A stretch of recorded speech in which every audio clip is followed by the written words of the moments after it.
Hello students, आज की class में हम लोग देखेंगे इंटीग्रल्स ऑफ द फॉर्म। देखिए क्या है, integral of ax plus b into root under c x plus d, या दूसरा जो हो सकता है form integral of ax plus b by में root under c x plus d. दोनों जगह हम लोग क्या देख रहे हैं कि ax प्लस बी जो रूट से बाहर है और यहाँ पर रूट में सी एक्स प्लस डी यहाँ मल्टीप्लाई में है और यहाँ डिवाइड में है। तो चाहे इस फॉर्म में हो चाहे इस फॉर्म में हो, हम लोग जो मेथड अप्लाई करने वाले हैं इंटीग्रल निकालने के लिए, चलिए इसको समझते हैं।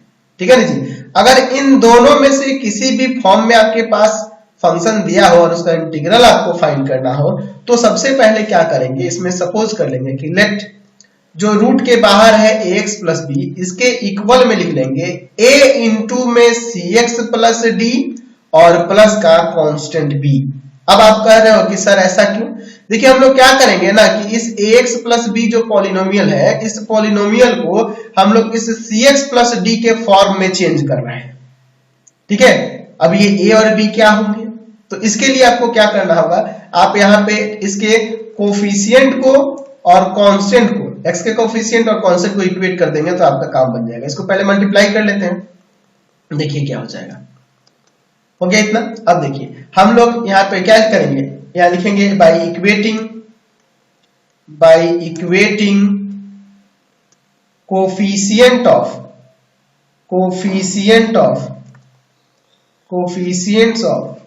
x and constant. तो कांस्टेंट और x के कोफिशिएंट को इक्वेट कर लेंगे। तो x के कोफिशिएंट को इक्वेट करेंगे तो यहाँ पे a c का वैल्यू जो होगा वह a हो जाएगा, यानी कि यहाँ कैपिटल A का वैल्यू जो आएगा वह a बाई सी आ जाएगा। फिर यहाँ दूसरे तरफ ये जो कांस्टेंट है AD प्लस का B, ये इक्वल हो जाएगा B के। यहाँ A का वैल्यू हमने क्या निकाला है, A बाई में C, और यहाँ D है और प्लस का B इक्वल टू में B। इसको उधर लेके चल जाएंगे तो B इक्वल टू में आ जाएगा B माइनस का AD बाई C। चलो यहाँ पे एलसीएम ले लेते हैं, तो क्या हो जाएगा, यहाँ से B इक्वल टू में हो जाएगा एलसीएम C, यहाँ पे एलसीएम हो जाएगा, यहाँ पे आ जाएगा BC माइनस का AD। ठीक है ना जी। तो आ गया B का value BC minus AD by C।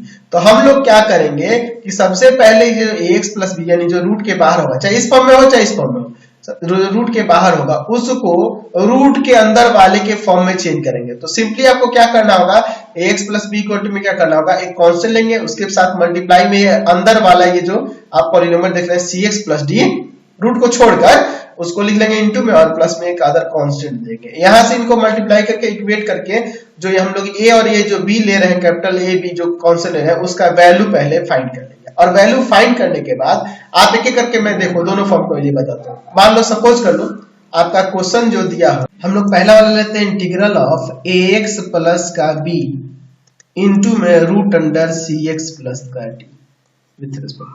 अब हम लोग क्या करेंगे, ax प्लस बी की जगह जो हमने शुरू में जो सपोज किया हुआ है यहाँ पर ये वाला, इसको रख देंगे। तो रखेंगे तो क्या हो जाएगा, integral of x plus b की जगह रखना है ये वाला वैल्यू जो शुरू में हमने सपोज किया, a इंटू में cx प्लस का d प्लस b इंटू में यहाँ पे ये आपका बच जाएगा root under cx plus d with respect to x। अब इसके बाद देखिए यहाँ पर हम लोग क्या करते हैं, इंटीग्रल ऑफ a इंटू में cx प्लस d प्लस का b इंटू में यहाँ पे हम लोग cx प्लस d का पावर 1/2 लिख सकते हैं। अब यहाँ अंदर मल्टीप्लाई करते हैं तो हो जाएगा, यहाँ पे अलग अलग भी कर लेंगे, a इंटू में integral of cx plus d का पावर 3/2, ठीक है, dx, और प्लस b इंटू में integral of cx plus d का पावर 1/2 dx। अब देखिए यहाँ हम लोग a और b का जो वैल्यू ऊपर निकाले थे उसको सब्स्टिट्यूट कर देते हैं। a का वैल्यू है यहाँ a by c, small a by c, integral of cx plus d का पावर 3/2 dx, और प्लस b का वैल्यू क्या था ऊपर देख लें, b का वैल्यू हमें कांस्टेंट मिला है bc minus ad by C, bc minus ad by C, और integral of cx plus d का पावर 1/2। अब इसके बाद देखिए हम लोग इनका इंटीग्रल कर देते हैं। तो क्या करेंगे जी, पावर में 1 ऐड कर देंगे, यानी कि cx प्लस d का पावर 5/2 हो जाएगा, और नीचे 5/2 और cx प्लस d का डिफरेंशिएशन होगा c, तो मल्टीप्लाई प्लस में bc माइनस ad बाई सी, यह हो जाएगा cx प्लस d का पावर 3/2 पावर आ जाएगा नीचे 3/2 और सी एक्स प्लस डी का डेरिवेटिव सी, इसलिए सी प्लस में और फिर कैपिटल सी कांस्टेंट। चलिए तो यहां से देखिए आप चाहो पलट दोगे तो हो जाएगा यहाँ पे देखिए 2/5 ऊपर a है और नीचे c स्क्वायर हो जाएगा और इनटू में cx प्लस d का पावर यहाँ पर हो जाएगा 5/2 और यहाँ देखिए ये 2 पर चला जाएगा प्लस 2 बाई में 3 c स्क्वायर नीचे हो जाएगा और ऊपर जो है आपका bc माइनस का ad, ठीक है ना जी। और फिर यहाँ पर है आपका cx प्लस d का पावर 3/2 प्लस c, तो हमने इंटीग्रल निकाल दिया। अच्छा दूसरा वाला फॉर्म होता और वो ऐसी तरह से होता है integral of ax plus b और बाई में root under cx plus d। तो इस तरीके वाले में भी आप ax प्लस b का जो ऊपर हम शुरू में लिए थे वैल्यू a इंटू में cx प्लस d और प्लस का यहाँ b वही लेंगे और यहाँ इसको कर देंगे cx प्लस d का पावर 1/2 और यहाँ अलग अलग फिर यहाँ डिवाइड देने का काम हम लोग यहाँ पर करेंगे। तो देखिए a इंटू में integral of cx plus d और बाई में cx प्लस d का पावर 1/2 dx और फिर b इंटू में integral of 1/cx plus d का पावर 1/2 dx। ऐसे अलग अलग डिवाइड हमने कर दिया। a का वैल्यू क्या था, a/c था। अच्छा ये देखो डिवाइड होगा तो हो जाएगा यहाँ पे cx प्लस d का पावर 1/2, ठीक है। अच्छा और यहाँ पर हो जाएगा b का वैल्यू क्या था जी, b का वैल्यू एक बार देख लेते हैं। b का वैल्यू ऊपर क्या था, b का वैल्यू था bc minus ad/c, bc minus ad/c, bc minus ad/c है ना जी। और फिर ये ऊपर जाएगा तो हो जाएगा cx प्लस d का पावर माइनस 1/2 dx। अब इंटीग्रल निकाल देते हैं a/c, इसका क्या हो जाएगा पावर में 1 ऐड कर देंगे cx प्लस d, पावर में 1 ऐड करेंगे 3/2 और बाई में 3/2 cx प्लस d का derivative c plus bc minus का ad/c। यहाँ देखिए इसका इंटीग्रल का पावर में 1 ऐड करेंगे तो cx प्लस d का पावर 1/2 और पावर नीचे आ जाएगा और कांस्टेंट cx प्लस d का डेरिवेटिव c हो जाएगा और प्लस में कैपिटल C। चलिए अब इसे आगे थोड़ा सा लिख देते हैं। तो यहाँ हो जाएगा 2a/3c square into cx plus d का पावर 3/2। अच्छा और प्लस का 2bc माइनस ad और बाई में c स्क्वायर इंटू में cx प्लस d का पावर 1/2 प्लस c। तो इस तरह से हम लोग इंटीग्रल 1/2 पावर में इस तरह से हम लोग इंटीग्रल फाइंड करते हैं इस फॉर्म में रहेंगे तो, ठीक है। तो क्लियर हो गया ये कंसेप्ट। चलिए मैं इस पे एक दो क्वेश्चन बता दूं। चलिए सपोज कर लीजिए कि हमारा जो क्वेश्चन है इंटीग्रल ऑफ दिया है 7x माइनस 2 इंटू में रूट अंडर 3x प्लस 2। तो इस तरह का हो तो हमें क्या करना होगा, let 7x minus 2 equal to में a इंटू में 3x प्लस 2 और प्लस का b, ऐसे ले लेना होगा जैसा कि मैंने आपको बताया था। यहाँ कांस्टेंट को और वेरिएबल को इक्वेट करेंगे। यहाँ पे हो जाएगा 3ax प्लस का 2a प्लस b।